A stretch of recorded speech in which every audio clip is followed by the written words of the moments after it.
With great love and great respect, I want to welcome all of you here to the Heendu Learning Center.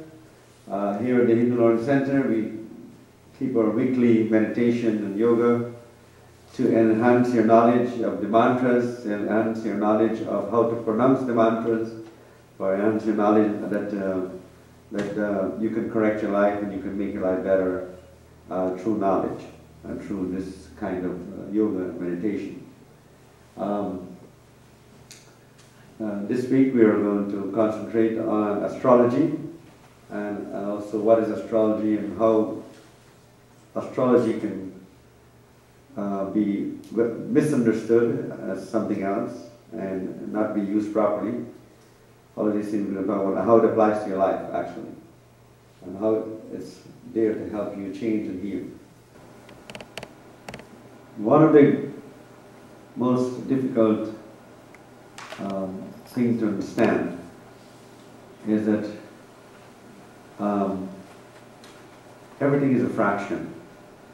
Everything is a part of something. But the fraction never thinks it's a whole. It always thinks it's a whole. It never thinks it's a fraction.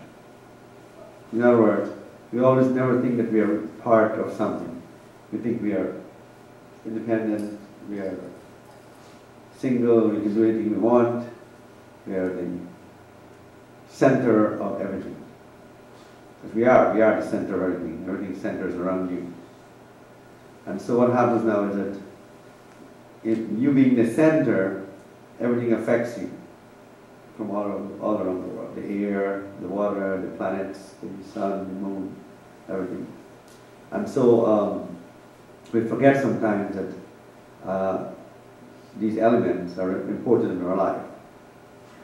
And so the air, very important. If you stop breathing for 1 minute, you die. So the air is one of the most powerful elements or gods in your life. So that's why in meditation we work with breathing, which is called prana. Prana means life, life-giving force. So the air in your body, how it moves, how it decides your voice, how it decides how you digest, how it decides when you're hungry, when you're not hungry, when you go to the bathroom, how you think, your brain functions on air and so on. And in the hospital, when someone is sick, they run and get oxygen, which is life-saving. So important is air. So when we breathe, it's very important we learn to breathe properly. And that is why we do prana yoga or prana meditation. Prana yoga or prana meditation means all to do with the breathing and air, how you breathe and everything. So we're going to teach you how to breathe, in a sense, ask you how to energize the body. And usually, if you never tried it before, you have a pain somewhere in your neck or shoulder or anything, you press that and you take deep breaths, watch what happens. It just eases up the pain. And then if you just still want to take an aspirin, you can do it. But try that first. At this time, of course, we are seeing a lot of people coming into spirituality, a lot of people, through television and through the medias and through all the forms of transportation, and so we are able to get people into meditation and yoga, people learning about spirituality, people also learning more about the universe and so on. But what happened is that there's sometimes a confusion about the word astrology. The word astrology doesn't exist in Hinduism. It's an English word, astrology. But in Hindu, we refer to something like astrology as Jyotish. Jyotish means Jyoti, comes from the word Jyoti, which means light, and Isht, which means God. So Jyotish means the light of your God. So what Jyotish is a way of seeing your life through the eyes of the Guru, through the eyes of your teacher, and also to see your life through your own third eye and so on. To be able to see the path that you're following and make sure that the path is a good path.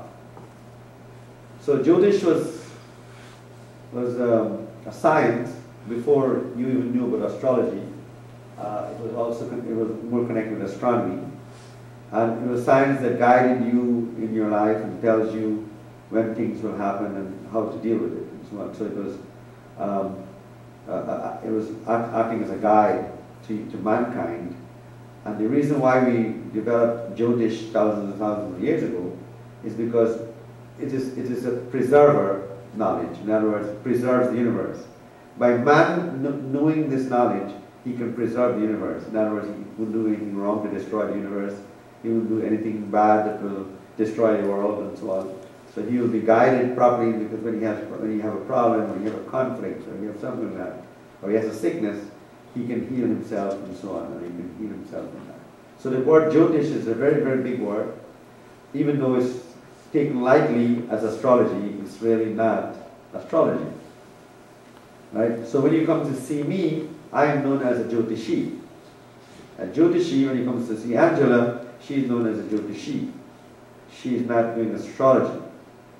So some people might even question her and say, what are you doing? You're not doing astrology. What are you doing? Well, what you're doing is you call Jyotish. In other words, what you're doing is you are enlightening the person who is going to now know their path. In other words, you become the sign maker. You know, if you're traveling on a road and there are no signs in the road, you know where to exit and where to enter. You'll get lost. Well, on the road of your life, I am the sign maker. I'm the one who put up the sign. Say, okay, here's where you exit, here's where you enter. So Angela is doing the same thing when he guides you, when she guides you. She's doing exactly, she's become the sign maker. We have to thank the sign maker, you know. I mean, when you come in here and you see 120th Street on the expressway, if that guy didn't put that up, we'll be lost, right? So he's a very important guy. He's a Jyotishi. See? So he is putting up the signs so that you can know exactly where to go and where not to go. So I become the Jyotishi, means I'm lighting the path of your life, right? With knowledge of the heavens and earth and so on. And so that's what Jyotish is. So when you come to a Jyotishi, it's not like the same way you go to an astrologer in the West. When you come to a Jyotishi, he already knows everything about you. He knows why you're there. He already knew, without even you speaking a word. He will know exactly why you're there. He will know what's going to happen to your life. He will know what happened to your life before. I mean, people are surprised when I tell them that I can tell them when they had their first kiss. It's amazing. You can. And usually they're surprised when I do. But the whole idea is that it's so exact. Jyotish is such an exact science that it can tell you exactly what's going to happen and what has happened. Now that doesn't mean there's no free will. It means there is free will. The free will is the moment that you choose to follow a negative path or a positive path. Right?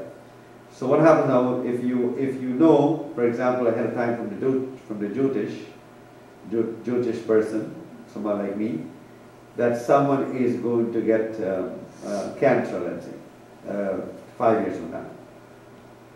You will make sure that you don't eat the wrong things and eat the right things, and you will make sure that you take care of your health properly. So when the cancer comes, you're prepared to defeat it. Right? It's like, you know, you have a fight with your lover, and you found out that the lover didn't tell you something that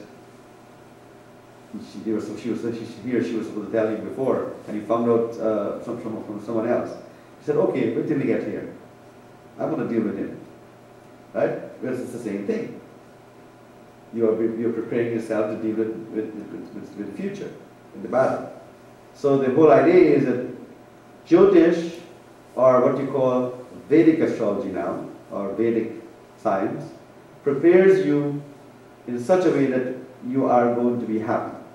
Why do we want you to be happy? Because when you are happy, your children are happy. When your children are happy, your children are happy, and so on. And so everybody will be happy. So when my grandchild meets your great-grandchild, you know, they'll be happy. See? So that's the whole purpose of Vedic science and Vedic Jyotishi and so on, is to be able to prepare the world for the future. Now there's a lot of things happening in the world today, but we have arrived at this point in time, which is now 2012 coming up, and there's a lot of controversy over 2012, but these things are happening because we've arrived at this point in time. Now, there are 4 ages in the world, right? We have 4 ages. The Hindus have recognized that because of the astronomy that they do. And we are in the end of the 4th stage. We're going back to stage 1. So this is known as Kali age. First one is known as Satya. Satya means truth, the age of truth.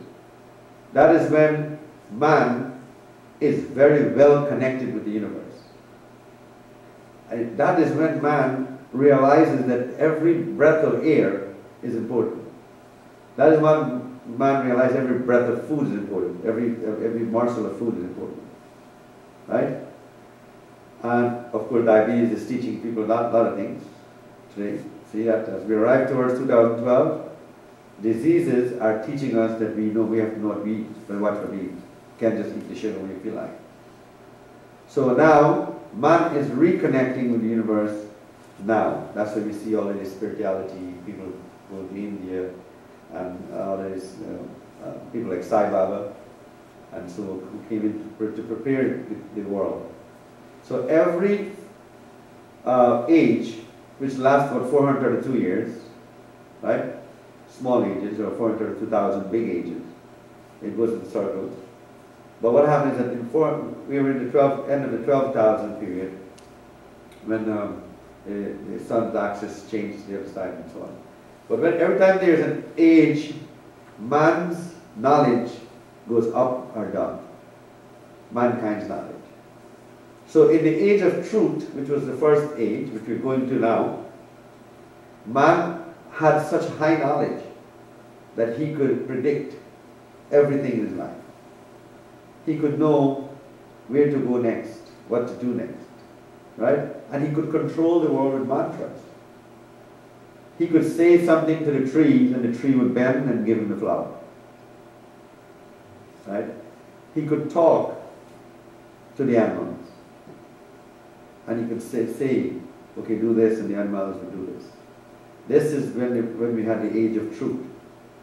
Man had that power. Mankind had that power.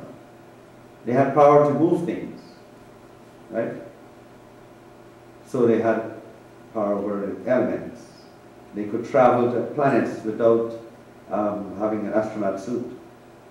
You know, they can just leave their body and go to the planets, and so on, because the soul passes through everything. So now, that is the age of truth that is coming. That is why all of these is happening. All of these things are happening. That's why this knowledge is coming to you. Right? Especially life code knowledge.